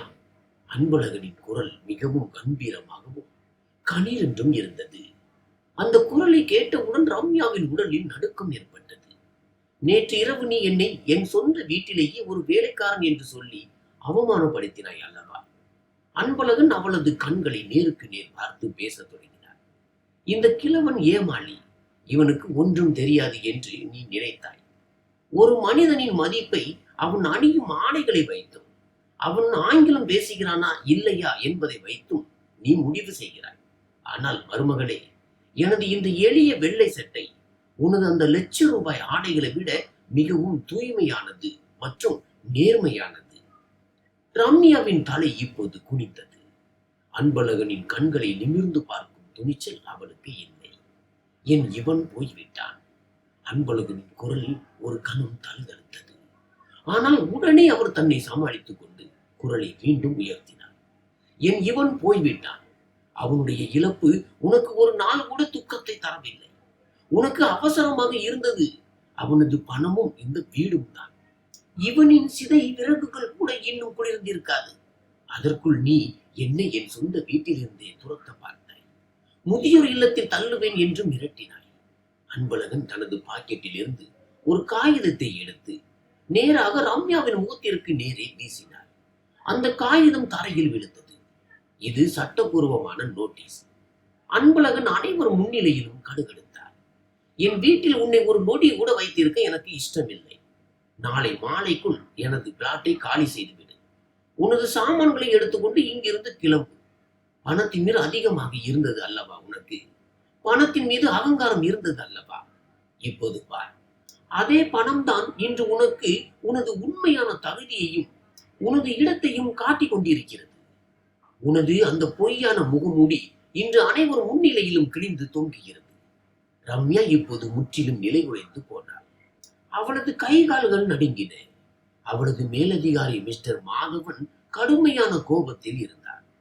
What a shame Ramya! Madhavan கோபத்தில் கத்தினார். நீ என்னிடம் பொய் சொல்லி எனது முதலீட்டை வாங்க பார்த்தாய். சொந்த மாமனாருக்கு இப்படி ஒரு துரோகத்தை இழைத்த பெண் இந்த நிறுவனத்திற்கு எப்படி நேர்மையாக இருப்பார்? இவ்வாறு சஸ்பெண்ட். இப்பொழுதே அலுவலகத்தை விட்டு வெளியேறு. ரம்யாவின் தலையில் இடி விழுந்தது போல இருந்தது. ஒரே கணத்தில் அவளது வீடு போனது, பணம் போனது, அகங்காரம் மண்ணோடு மண்ணானது. இப்போது வேலையும் பறிபோனது. எந்த பணத்தையும் புத்திசாலித்தனத்தையும் நினைத்து கர்வப்பட்டாலும் அதே கர்வம் இன்று அவளை நடு ரோட்டில் கொண்டு வந்து நிறுத்தி இருந்தது. அவள் அழுது கொண்டே தரையில் அமர்ந்தாள். அன்பழகன் அவளை மிகுந்த வெறுப்புடன் பார்த்தார். தனது அந்த பழைய துணி பையை தோளில் மாட்டிக்கொண்டு சங்கருடன் மிகுந்த கம்பீரத்துடன் அந்த அலுவலகத்தை விட்டு வெளியேறினார். ரம்யா தனது முகத்தை மூடிக்கொண்டு விம்மி விம்மி அழுது கொண்டே அங்கே தரையில் அமர்ந்திருந்தாள். அவளது அகங்காரம் இப்பொழுது முழுமையாக சாம்பலாகி இருந்தது. அலுவலகத்தில் நடந்த அந்த சம்பவம் ரம்யாவின் வாழ்க்கையிலேயே மிகவும் கருப்பு மற்றும் பயங்கரமான தருணமாக மாறியது. வெறும் 10 நிமிடங்களில் அவளது காலடி பூமி மட்டுமல்ல, அவளது ஒட்டுமொத்த அடையாளமுமே வேரோடு பிடுங்கி எறியப்பட்டது. மாதவன் இண்டஸ்ட்ரியஸ் நிறுவனத்தின் அந்த பளபளப்பான கேபினில் நேற்று வரை ராணியை போல வலம் வந்த ரம்யா இன்று அப்பட்டமாக ஒரு குற்றவாளியை போல நின்றிருந்தாள். மிஸ்டர் மாதவனின் கோபம் கட்டுக்கடங்காமல் இருந்தது. Ramya, get out of my office right now என்று அவர் கத்தினார். சொந்த கணவனின் மரணத்தை கண்டு கூட துக்கப்படாத ஒரு பெண், ஒரு எளிய முதியவரான மாமனாரையே நடுத்தெருவிற்கு கொண்டு வர துணிந்தவள். அவளை என் பிசினஸிற்காக நான் எப்படி நம்ப முடியும்? உனது கரியர் இத்துடன் முடிந்தது. ரம்யா அழுது கொண்டே சுற்றிலும் பார்த்தாள். நேற்று இரவு அவளது பார்ட்டியில், அவளது பணத்திலும், அவளது அந்த பொய்யான அந்தஸ்திலும் ஒயின் கிளாஸுகளை அசைத்து திரிந்த அவளது தற்பெருமை தோழிகளான ரியாவும் நேகாவும் அங்கேதான் நின்றிருந்தனர். ரம்யா மிகவும் பரிதாபமான பார்வையுடன் ரியாவை பார்த்தாள். ரியா, பிளீஸ், மிஸ்டர் மாதவனுக்கு கொஞ்சம் புரியவையே. என் வேலை போனால் நான் எங்கே போவேன் என்று ரம்யா கெஞ்சினாள். ஆனால் பணத்தை சுற்றி வரும் உறவுகள் பணத்துடனேயே முடிந்துவிடும் என்ற கர்மாவின் முதல் அடி அவளுக்கு அங்கேயே விழுந்தது. ரியா முகத்தை திருப்பிக் கொண்டு மிகவும் குளிர்ந்த குரலில் சொன்னாள், சாரி ரம்யா, நீ ஃப்ராடு செய்திருக்கிறாய். எனக்கு என் வேலையின் மீது அக்கறை இருக்கிறது. உனக்காக இதில் நான் எந்த உதவியும் செய்ய முடியாது. நேகாவும் அவளை புறக்கணித்தாள். நேற்று வரை ஹை கிளாஸ் பெண்ணாக வலம் வந்த ரம்யாவை இன்று அடையாளம் காண கூட யாரும் தயாராக இல்லை.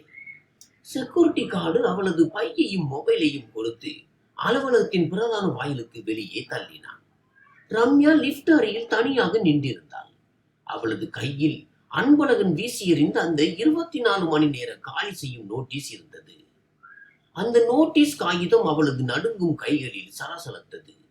அவள் டாக்ஸி பிடித்து சாந்தோமின் அந்த கடல் பார்த்த பிளாட்டிற்கு வந்தாள். எந்த வீட்டில் கால் வைக்கும் போது நேற்று வரை அவளுக்கு பெருமையும் பண திமிரும் இருந்ததோ அதே வீட்டில் இன்று கால் வைக்கும் போது அவளது கால்கள் நடுங்கின. அவள் கதவை திறந்து உள்ளே வந்தாள். வீட்டில் பயங்கரமான நிசப்தம் நிலவியது. ஹாலில் இருந்த அந்த விலை உயர்ந்த கிறிஸ்டல் சரவிளக்கு, அந்த இத்தாலிய லெதர் சோபா, சுவரில் இருந்த நவீன ஓவியங்கள், இவை அனைத்தும் இப்போது அவளுக்கு ஒரு கொடூரமான கனவை போல தோன்றின. எந்த இன்டீரியரை அவள் உயிராக நேசித்தாலோ அதுவே இப்போது அவளை விழுங்க வருவது போல இருந்தது. நேற்று இதே ஹாலில் தான் அவள் அன்பழகனை அனைவர் முன்னிலையிலும் அவமானப்படுத்தினாள். அவரை தேவையில்லாத பொருள் என்றும் வேலைக்காரன் என்றும் சொன்னாள். ரம்யா சோபாவில் அப்படியே அமர்ந்தாள். அவளது தலையில் எண்ணங்கள் மோதின. கர்மாவின் கோட்பாடு எவ்வளவு பயங்கரமானது மற்றும் துல்லியமானது என்பதை அவள் இப்போது உணர்ந்தாள். இந்த அகங்காரத்தால் எனக்கு என்ன கிடைத்தது என்று அவள் தனக்குள்ளேயே அழுது கொண்டே பேசத் தொடங்கினாள். இவன் இறந்த பிறகு நான் அவனது நினைவாக அளவில்லை. ஏனெனில் எனக்கு பணத்தின் மீது பேராசை வந்து விட்டது. நான் ஒரு சாதாரண அப்பாவி தந்தையை அவமானப்படுத்தினேன். வெறும் அவரது எளிய உடைகளை வைத்து அவரது தகுதியை முடிவு செய்தேன். அவர் ஏழை, கிராமத்து ஆள் என்று நினைத்தேன். ஆனால் அவரோ கோடீஸ்வரராக இருந்தார். நான் ஒரு பிரம்மையில் வாழ்ந்து கொண்டிருந்தேன். என்னிடம் எதுவுமே இல்லை. எனக்கென்று சொந்தமாக எதுவுமே இருந்ததில்லை. அவளுக்கு அன்பழகனின் அந்த அமைதியான கண்கள் நினைவுக்கு வந்தன. நேற்று இரவு அவள் அவருக்கு தண்ணீர் குடிக்க கூட அனுமதி மறுத்த போது அவர் ஒரு வார்த்தை கூட பேசவில்லை. அவர் அமைதியாக இருந்தார். ஏனெனில் அவர் பலவீனமானவர் அல்ல. மாறாக அவர் எனது கர்மாவின் தண்டனையை நானே தேர்ந்தெடுப்பதற்கான வாய்ப்பை எனக்கு வழங்கி கொண்டிருந்தார். நானே எனது சொந்த காலில் கோடாரியால் வெட்டி கொண்டேன். ரம்யா இப்போது தனது கொடூரமான குணத்தை முழுமையாக உணர்ந்தாள். அவள் தனது போனை எடுத்து தனக்கு தெரிந்த சில நண்பர்களுக்கும் உறவினர்களுக்கும் போன் செய்ய முயன்றாள். ஹலோ அமித், 2 நாட்களுக்கு உனது கெஸ்ட் ஹவுஸில் நான் தங்க முடியுமா? ஆனால் மறுமுனையில் இருந்து அவளுக்கு மலுப்பலான பதில்களே கிடைத்தன. ரம்யா, நான் ஊரில் இல்லை, பிறகு பேசலாம். யாருமே அவளுக்கு உதவவோ அல்லது ஆதரவு தரவோ தயாராக இல்லை. அவளது அகங்காரமான மற்றும் சுயநலமான சுபாவத்தால் அவள் ஏற்கனவே எல்லோரையும் காயப்படுத்தி வைத்திருந்தாள். இரவு முழுவதும் அவளால் தூங்க முடியவில்லை.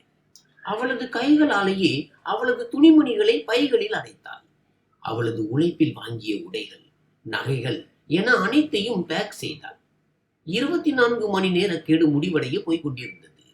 வருத்தத்தின் நெருப்பில் அவள் இரவு முழுவதும் வெந்து கொண்டிருந்தாள். அவளது கண்கள் வீங்கி இருந்தன. முகத்தில் இருந்த மேக்கப் முற்றிலும் கலைந்து போயிருந்தது. நேற்று வரை அவளிடம் இருந்த அந்த பணத்திமிர் இப்போது அடியோடு சாம்பலாகிவிட்டது. அடுத்த நாள் காலை 10 மணி அளவில் பிளாட்டின் பெல் சத்தம் கேட்டது. ரம்யா நடுங்கும் கைகளால் கதவை திறந்தாள். முன்னால் அன்பழகனும் அட்வொகேட் சங்கரும் நின்றிருந்தனர். அன்பழகன் அதே எளிய வெள்ளை சட்டையை அணிந்திருந்தார். ஆனால் இன்று ரம்யாவுக்கு அந்த சட்டைக்குள் ஒரு தெய்வ பிறவி தெரிந்தது. சங்கர் வீட்டின் சாவிகளை பெற தயாராக இருந்தார். அன்பழகன் வீட்டிற்குள் காலடி எடுத்து வைத்தார். காலில் வைக்கப்பட்டிருந்த ரம்யாவின் சூட்கேஸ்கள் மீது அவரது பார்வை விழுந்தது. ரம்யா அன்பழகனை பார்த்தாள். அவளது வேதனையின் பிந்தைய வெப்பத்தின் அணை உடைந்தது. அவள் ஓடி வந்து நேராக அன்பழகனின் கால்களில் விழுந்தாள். அவரது கால்களை கட்டிக்கொண்டு ஓவென்று கதறி அழத் தொடங்கினாள். இந்த அழுகை ஒரு நாடகம் அல்ல. அவள் உள்ளுக்குள் முற்றிலும் உடைந்திருந்தாள். மாமா, மாமா, என்னை மன்னித்து விடுங்கள். நான் தவறு செய்து விட்டேன். என்னை மன்னித்து விடுங்கள். ரம்யாவின் குரல் அழுகையினால் உடைந்தது. எனது அகங்காரம் என்னை விழுங்கிவிட்டது மாமா. பண பேராசையில் நான் மனிதாபிமானத்தை மறந்துவிட்டேன். இவன் மறைந்த பிறகு நான் உங்களை கவனித்திருக்க வேண்டும். ஆனால் நானோ உங்களையே வீட்டை விட்டு துரத்த துணிந்தேன். நான் மிகவும் மோசமாகவும் சுயநலமாகவும் நடந்து கொண்டேன். ஆனால் அதற்கு எனக்கு தண்டனை கிடைத்து விட்டது மாமா. மிக பெரிய தண்டனை கிடைத்து விட்டது. அன்பழகன் அமைதியாக நின்றிருந்தார். அவர் தனது கால்களை பின்வாங்கவில்லை. எதுவும் பேசவும் இல்லை. ரம்யா விம்மி கொண்டே தொடர்ந்தாள். என்னிடம் இப்போது எதுவுமே இல்லை மாமா. என் வேலை போய்விட்டது. என் நண்பர்கள் அனைவரும் என்னை விட்டு போய்விட்டார்கள். யாரும் எனது போனை எடுப்பதில்லை. நான் நடுத்தெருவிற்கு வந்துவிட்டேன். எந்த பணத்தை கண்டு நான் கர்வப்பட்டேனோ அதே பணம் இன்று எனது முகமூடியை கிழித்து விட்டது.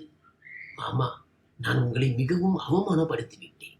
ஆனால் தயவு செய்து என்னை இந்த வீட்டிலிருந்து துரத்தி விடாதீர்கள். எனக்கு செல்ல வேறு இடமே இல்லை. நான் அமைதியாக ஏதோ ஒரு மூலையில் கிடக்கிறேன். வாழ்நாள் முழுவதும் உங்களுக்கு சேவை செய்கிறேன். இவனின் நினைவாக என்னை மன்னித்து விடுங்கள்.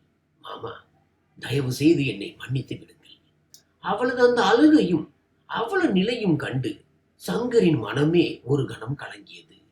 நேற்று வரை அகங்காரத்தின் சிலையாக தெரிந்த ஒரு பெண் இன்று மண்ணோடு மண்ணாக கிடந்தாள். கர்மா தனது கணக்கை தீர்த்து விட்டது. அன்பழகன் ஒரு பெருமூச்சு விட்டார். அவர் ரம்யாவை மிகவும் அமைதியான மற்றும் கருணை நிறைந்த பார்வையால் பார்த்தார். நேற்றைய அந்த ஆத்திரம் இப்போது அவரது கண்களில் இல்லை. அங்கே இருந்தது ஒரு தந்தையின் முதிர்ச்சியும் வாழ்க்கையின் நீண்ட அனுபவம் தான். அவர் குனிந்து ரம்யாவின் தலையில் கையை வைத்தார். அன்பழகன் தன்னை மன்னித்து விட்டார் என்றும் இனி வீட்டிலேயே இருக்க அனுமதிப்பார் என்றும் ரம்யா நினைத்தாள். அவள் ஆசையுடன் அன்பழகனை பார்த்தாள். அவரது கை அவளது தலையில் இருந்தபோது இனி எல்லாம் சரியாகிவிடும். மாமனார் மன்னித்து விட்டார். இந்த ஆடம்பர வீட்டிலேயே நாம் வாழலாம் என்று அவள் கனவு கண்டாள். ஆனால் அன்பழகனின் முகத்தில் ஒரு அசைக்க முடியாத அமைதி இருந்தது. அந்த அமைதி ஆசைக்கோ அல்லது தவறான உணர்வுகளுக்கோ கட்டுப்படாதது. அன்பழகன் மிகவும் கம்பீரமான குரலில் பேசத் தொடங்கினார். மருமகளே, நீ எனது மருமகள், இவனின் மனைவி. ஒரு தந்தையாக நான் உன்னை மன்னித்து விட்டேன். உன் மீது எனக்கு இப்போது எந்த கோபமோ அல்லது பழிவாங்கும் உணர்ச்சியோ இல்லை. ரம்யாவின் முகத்தில் ஒரு மெல்லிய நம்பிக்கை மின்னியது. ஆனால் அடுத்த கணமே அன்பழகன் தனது கையை அவளது தலையில் இருந்து விலக்கி 2 எட்டுகள் பின்னால் நகர்த்தார். அவரது குரல் இப்போது மிகவும் உறுதியானது. நான் உன்னை மன்னித்து விட்டேன் என்பது உண்மைதான். ஆனால் நீ நடந்து கொண்ட விதத்தை என்னால் மறக்க முடியாது. எனது இவன் மறைந்து வீட்டில் துக்கம் நிலவிய போது நீ எவ்விதமாக பணத்தை கணக்கு போட்டாயோ, எனது எளிய தோற்றத்தை கேலி செய்தாயோ, மற்றும் எனது சொந்த வீட்டில் இருந்தே என்னை முதியோர் இல்லத்திற்கு அனுப்ப பார்த்தாயோ, அவை அனைத்தையும் ஒரு தந்தையாலோ அல்லது ஒரு மனிதனாலோ அவ்வளவு எளிதாக மறந்துவிட முடியாது. பண திமிரும் அகங்காரமும் ஒரு மனிதனை எவ்வளவு தூரம் குருடனாகவும் கொடூரமானவனாகவும் மாற்றும் என்பதை நீ எனக்கு காட்டிவிட்டாய். ரம்யாவின் கண்கள் மீண்டும் கலங்கின. அவள் கெஞ்ச தொடங்கினாள்.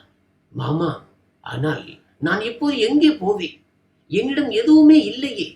அன்பழகன் அவளை இடைமறித்து சொன்னார். ரம்யா, ஒரு மனிதன் தனது காலில் நின்று பூஜ்யத்தில் இருந்து போராடும் போதுதான் அவனது தவறுகள் அவனுக்கு புரியும். இன்று வரை நீ எந்த உயரத்தில் பறந்து கொண்டிருந்தாயோ அந்த உயரத்தை தந்தது இவனின் மற்றும் எனது பணம்தான். இப்போது நீ தரைக்கு இறங்கி வர வேண்டும். உனது வாழ்க்கையை நீ பூஜ்யத்திலிருந்து புதியதாக தொடங்க வேண்டும். இதுதான் உனது உண்மையான பிராய்ச்சித்த காலம். உன்னை இந்த வீட்டிலோ அல்லது எனது சொத்தின் நிழலிலோ நான் வைத்திருக்க முடியாது. உனது வழியை நீயே தேடிக்கொள். இந்த வார்த்தைகளை கேட்டவுடன் ரம்யா முற்றிலும் மௌனமானாள். இப்போது எந்த அழுகையோ அல்லது மன்னிப்போ அன்பழகனின் முடிவை மாற்ற முடியாது என்பதை அவள் புரிந்து கொண்டாள். அவர் கற்பித்த பாடம் கடினமானதாக இருந்தாலும் அவளது வாழ்க்கைக்கு அது மிகவும் அவசியமானதாக இருந்தது. அவள் கண்களை துடைத்துக் கொண்டாள். மிகவும் கனத்த இதயத்துடனும் நடுங்கும் கால்களுடனும் எழுந்தாள். அவள் அன்பழகனுக்கு தனது கடைசி வணக்கத்தை செலுத்தினாள். தனது சூட்கேஸின் பிடியை பிடித்துக் கொண்டு சாந்தோமின் அந்த 2.5 கோடி ரூபாய் மதிப்புள்ள கடல் பார்த்த பிளாட்டில் இருந்து நிரந்தரமாக வெளியேறினாள். லிப்ட் கதவுகள் மூடும் போது அவள் கடைசி முறையாக திரும்பி பார்த்தாள். அந்த ஆடம்பரமான அரண்மனையும் அவளது அந்த பொய்யான அகங்காரமும் இப்போது அவளை விட்டு நிரந்தரமாக பிரிந்து விட்டன. ரம்யா சென்ற பிறகு அன்பழகன் சிறிது நேரம் அமைதியாக ஹாலில் நின்றிருந்தார். அட்வொகேட் சங்கர் அவரது தோளில் கை வைத்து, அன்பழகன், நீ எடுத்த முடிவு மிகவும் சரியானது. அவளுக்கு இந்த பாடம் புகட்ட வேண்டியது அவசியமானது என்றார். ஆமாம் சங்கர், இப்போது சென்னையிலும் இந்த வீட்டிலும் எனக்கென்று எதுவும் மிஞ்சவில்லை. நான் எனது கிராமத்திற்கு போக வேண்டும். அன்பழகன் ஒரு பெருமூச்சு விட்டவாறே சொன்னார். அடுத்த சில வாரங்களில் அட்வொகேட் சங்கர் அனைத்து சட்டப்பூர்வமான பணிகளையும் முடித்தார். அன்பழகன் சாந்தோமின் அந்த ஆடம்பர பிளாட்டை விற்றுவிட்டார். அதிலிருந்து கிடைத்த கோடிக்கணக்கான ரூபாயும் இவனின் இன்சூரன்ஸ் பணமான 2 கோடி ரூபாயும் அவர் தனது சொந்த உபயோகத்திற்கு எடுத்துக்கொள்ளவில்லை. அன்பு ஃபேமிலி ட்ரஸ்ட் மூலமாக அந்த பணம் முழுவதையும் ஏழை மாணவர்களின் கல்விக்காகவும் ஒரு பெரிய அனாதை இல்லத்திற்கும் தானமாக வழங்கினார். இவனின் பெயரில் ஒரு நிரந்தர கல்வி நிதியை தொடங்கினார். சொத்தின் உண்மையான பயன் என்ன என்பதை அவர் தனது செயலின் மூலம் உலகிற்கு காட்டினார். மறுபுறம் ரம்யாவின் வாழ்க்கை முற்றிலும் மாறியிருந்தது. சென்னையின் பகட்டான வாழ்க்கையில் வாழ்ந்த ரம்யா இப்போது சென்னையின் புறநகரில் உள்ள சிறிய வாடகை அறையில் வசித்து வந்தாள். ஆரம்ப நாட்களில் அவளுக்கு மிகவும் கடினமாக இருந்தது. ஆனால் அன்பழகனின் சொற்கள் அவளுக்கு யதார்த்தத்தை உணர வைத்திருந்தன. அவள் தனது அகங்காரத்தை முழுமையாக ஓரம் தள்ளினாள். அவள் தினமும் லோக்கல் ட்ரெயினின் கூட்டத்தில் பயணித்து வேலைக்காக நேர்காணல்களுக்கு செல்ல தொடங்கினாள். பல இடங்களில் நிராகரிப்பை சந்தித்த பிறகு இறுதியாக அவளுக்கு ஒரு சிறிய இன்டீரியர் ஃபார்மில் ஜூனியர் டிசைனராக ஒரு சாதாரண வேலை கிடைத்தது. அவள் உடலில் இப்போது விலை உயர்ந்த பிராண்டட் துணிகள் இல்லை. ஆனால் அவளது முகத்தில் ஒரு நேர்மையான மற்றும் கடின உழைப்பினால் வந்த திருப்தி இருந்தது. பூஜ்ஜியத்தில் இருந்து மீண்டும் தனது உலகை படைக்க வேண்டும் என்ற வைராக்கியத்தை அவள் கொண்டிருந்தாள். கர்மா அவளை தரைக்கு இறக்கி இருந்தது. ஆனால் அதே கர்மா இன்று அவளை உண்மையான அர்த்தத்தில் ஒரு மனிதனாக மாற்றியிருந்தது. இங்கே சென்னையின் அந்த பரபரப்பான மற்றும் போலித்தனமான உலகை விட்டுவிட்டு அன்பழகன் தனது கிராமத்திற்கு திரும்பினார். அந்த செம்மண், காற்றோடு ஆடும் தென்னை, பாக்கு மரங்கள் அன்பழகனிற்காகவே காத்து கொண்டிருந்தன. அந்த இயற்கையின் மடியில் வந்தவுடன் அவரது மனதிற்கு ஒரு தனி அமைதி கிடைத்தது. அவரது அந்த பழைய ஆனால் வலுவான மற்றும் விசாலமான ஓட்டு வீடு அவரை வரவேற்க காத்து நின்றது. காலையின் இளம் வெயில் முற்றத்தில் விழுந்து கொண்டிருந்தது. அன்பழகன் எப்போதும் போல தனது வெள்ளை சட்டை மற்றும் வேஷ்டியில் முற்றத்தில் இருந்த துளசி மாடத்தின் அருகே அமர்ந்திருந்தார். அருகிலேயே அவருக்கு பிடித்த அல்போன்சா மாம்பழம் மற்றும் முந்திரி தோட்டம் காற்றில் சலசலத்துக் கொண்டிருந்தது. கடல் அலைகளின் லயமான சத்தம் தூரத்தில் இருந்து காதில் விழுந்தது.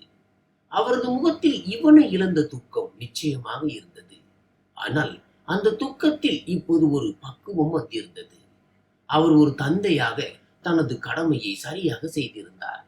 வழி தவறிய ஒரு ஜீவனுக்கு சரியான பாதையை காட்டியிருந்தார். அவரது காலடியில் அவருக்கு பிடித்த நாய் வந்து அமர்ந்தது. அன்பழகன் அன்புடன் அதன் தலையை தடவி கொடுத்தார். அவர் ஒரு நீண்ட மற்றும் ஆத்மார்த்தமான மூச்சை இழுத்து விட்டார். கோடிக்கணக்கான ரூபாய் சொத்துக்கள் இருந்தும் இந்த சாதாரண மண்ணிலும் திறந்த வெளியிலும் இருக்கும் சுகம் உலகின் எந்த ஆடம்பர பிளாட்டிலும் இல்லை. மாலையின் பொன்னிற கதிர்களில் அன்பழகனின் அந்த எளிய வெள்ளை சட்டை இன்னும் பிரகாசமாக மின்னியது. இந்த பயணம் முழுவதிலும் ஒரு விஷயம் ஆழமாக நிரூபிக்கப்பட்டிருந்தது. அதை ஒவ்வொருவரும் எப்போதும் நினைவில் கொள்ள வேண்டும். ஒரு மனிதனின் மதிப்பு அவனது எளிமையில் தான் இருக்கிறது. அவனது ஆடைகளிலோ அல்லது பேங்க் பேலன்ஸிலோ இல்லை. சரி நண்பர்களே, அகங்காரம் மற்றும் உண்மை என்ற இன்றைய கதை உங்களுக்கு எப்படி இருந்தது? அன்பழகன் ரம்யாவின் அகங்காரத்தை எவ்வளவு அமைதியாகவும் புத்திசாலித்தனமாகவும் உடைத்தார் என்பதை பற்றி நீங்கள் என்ன நினைக்கிறீர்கள்? ரம்யாவுக்கு கிடைத்த தண்டனை சரியானதுதானா? உங்கள் கருத்துக்களை கீழே உள்ள கமெண்ட் பாக்ஸில் தெரியப்படுத்துங்கள். நன்றி.